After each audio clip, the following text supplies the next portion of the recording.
She laughed when I asked her about it. Laughed. Like I'd caught her sending a winky face to a barista or some harmless inside joke between coworkers. It's just a flirty message, she said, brushing it off with a sip of wine, her lips leaving a faint print on the glass. God, babe, you're being paranoid. I wanted to believe her. I really did. Because the alternative felt like stepping off a cliff in the dark. But I couldn't shake the knot in my stomach. Not after what James sent me. It was a Wednesday night, raining the way it only rains when the universe is trying to prove a point. Heavy, cold, relentless. I'd just gotten out of the shower when my phone lit up.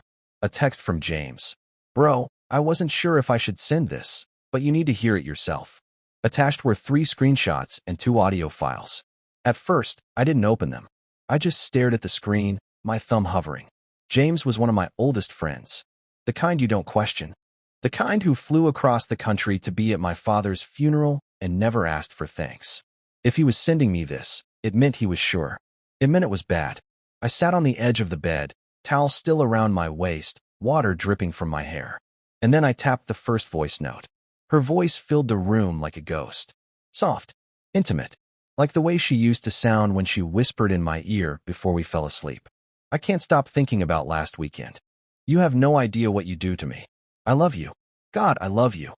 The world didn't stop, but something inside me did. My wife, Emma, had told me she was in Chicago last weekend.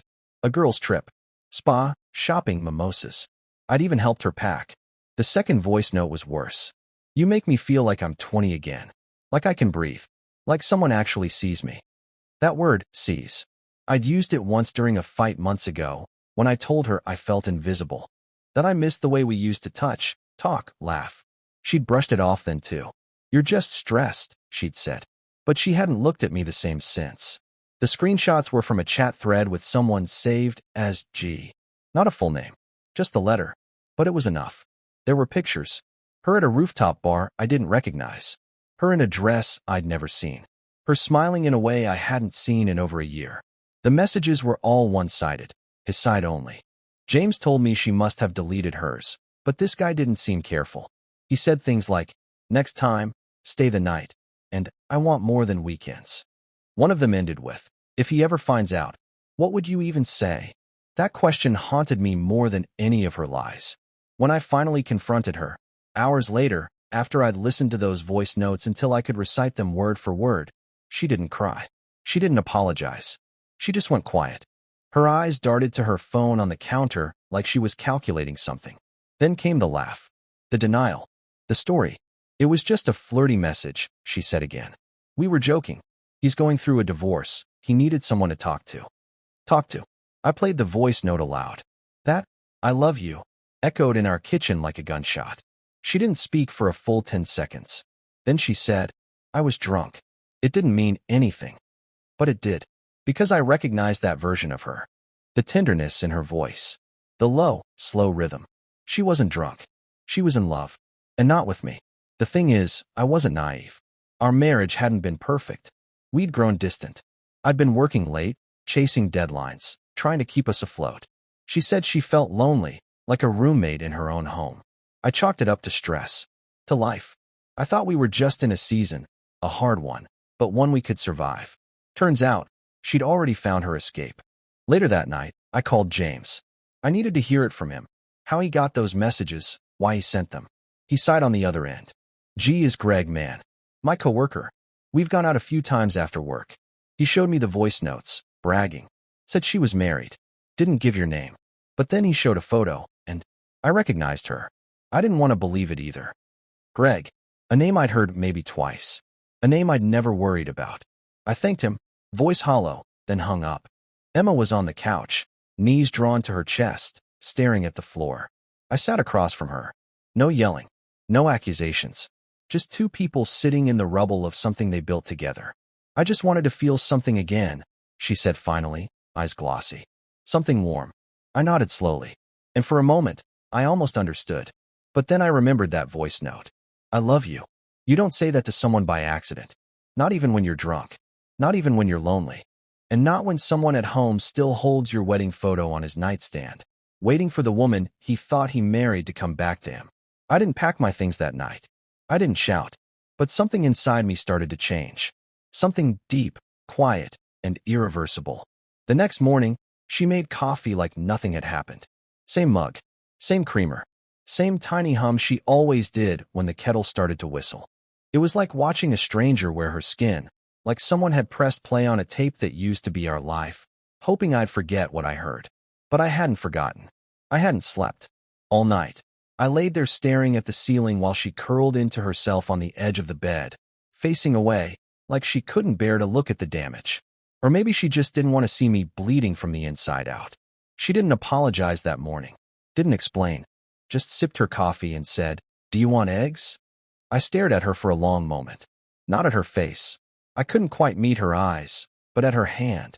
The same hand that used to slip into mine at concerts, on road trips, in hospital rooms when we thought we'd lose the baby. The hand that once clung to me like I was air. Now it stirred coffee like it didn't remember a thing. "No," I said. "I'm good." It was the first lie of the day. I wasn't good. I was unraveling slowly, quietly, the way trees fall in a forest when no one's around. That Saturday, I told her I needed space. Not in the dramatic, suitcase-slinging kind of way. Just time. I booked a small cabin up north. No Wi-Fi. Just me. A stack of old journals I hadn't touched in years, and silence. She nodded, almost relieved. "Maybe that's good," she said. "Maybe we both need time to think." I didn't tell her what I was really thinking about. The voice notes. Her voice saying, "I love you," like it was familiar. Practiced. Real. That part haunted me the most. Not just that she'd said it, but how she said it. Like she meant it. Like it was never meant for me. In that cabin, surrounded by pine and fog, I started reading our old letters. One she'd written me before we got married. One from our first year, scrawled in red ink. "Promise me we'll never be the kind of couple who forgets how to listen." I laughed. Bitterly. We'd stopped listening long ago.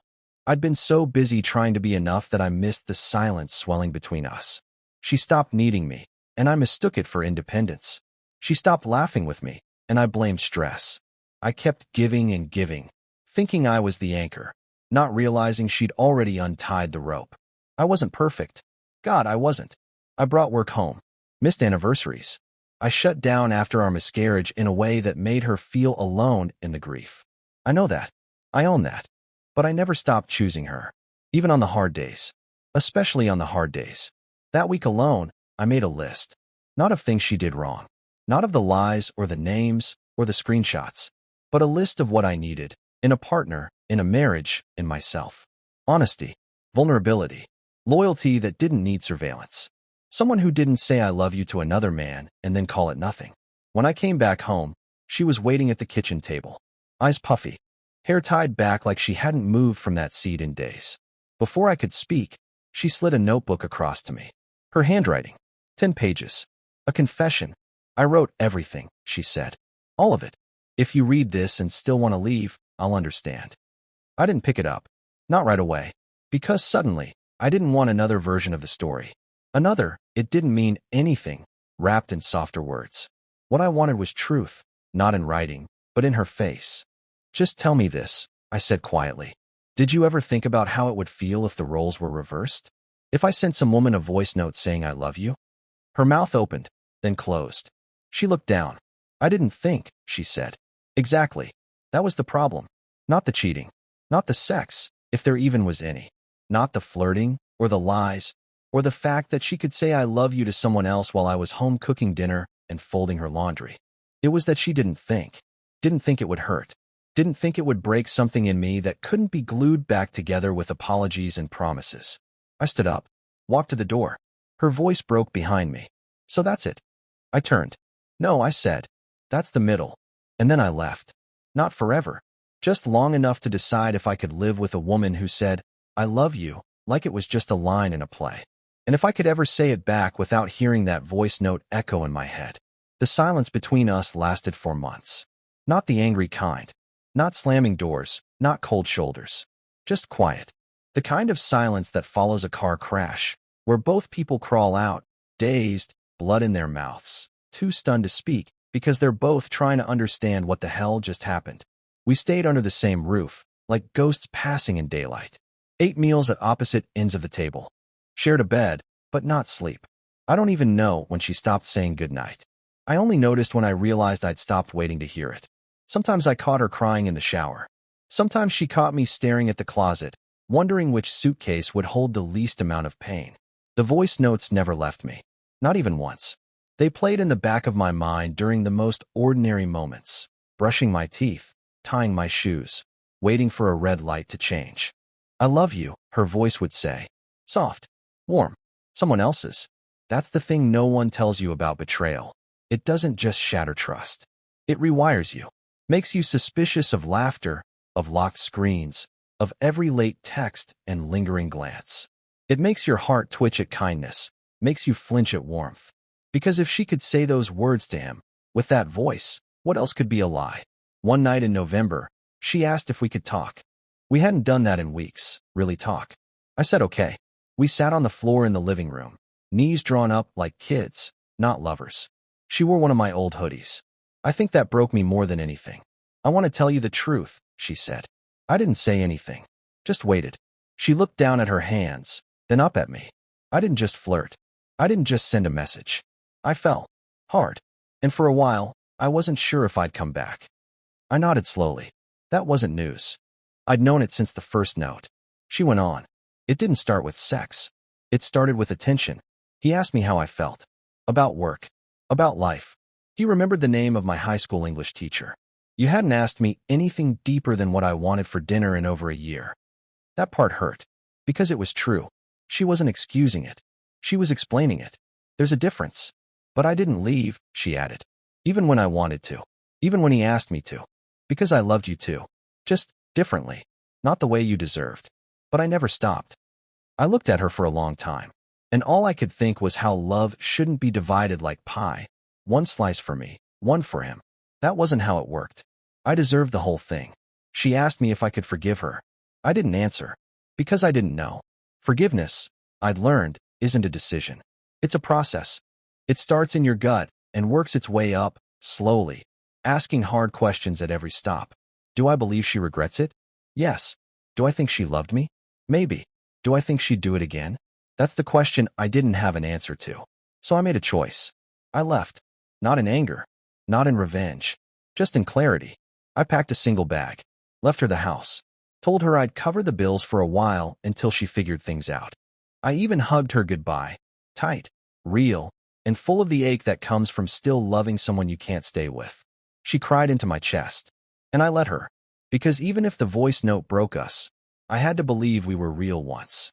That some part of what we had, the wedding vows, the late-night drives, the dumb jokes about fast food orders, had meant something.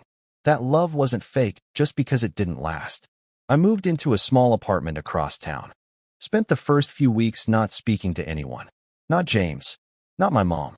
Just me and the silence. And slowly, the voice notes faded. Not completely. They never really do. But they lost their power. They became echoes, not wounds. She texted me once, a month later. Just one line. I'm so sorry for who I became. I didn't respond. Not because I hated her. I didn't. But because healing sometimes means choosing yourself. Choosing peace over closure. Distance over answers. Silence over more noise. People ask me if I'd ever go back. I tell them the truth. I don't know. But I know this. I will never again stay in a love where my worth is treated like a background character. And if someone ever sends me a voice note again, I hope it's about the future, not a secret from the past. Because I'm done listening to ghosts.